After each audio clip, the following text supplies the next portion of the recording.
पातेपुर प्रखंड में कौन कैले तू कांड गे जंदाहा प्रखंड में हक तोहरे डिमांड गे पातेपुर प्रखंड में कौन कैले तू कांड गे जंदाहा प्रखंड में हक तोहरे डिमांड गे थाना है दीवाना रे पातेपुरा थाना है दीवाना रे छौड़ी के बनल हौ भातर की महुआ थाना के छौड़ी के बनल हौ भातर की हाजीपुर थाना के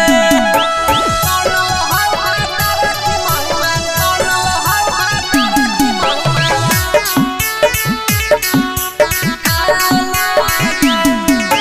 सामिर की रिसन छौरी जानो हौ चरी तर गे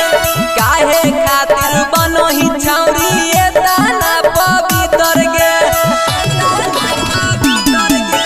सामिर की रिसन छौरी जानो हौ चरी तर गे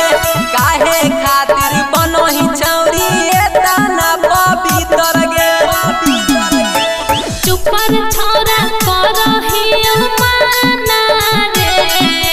चुपर छोरा करही माना रे छौड़ी के बनल हौ भातर की महुआ थाना के छौड़ी के बनल हौ भातर की हाजीपुर थाना के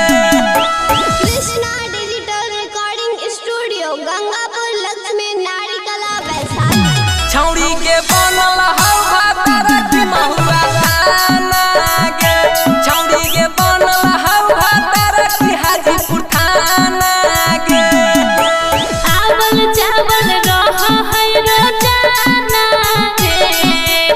आवल चावल रह है रोजाना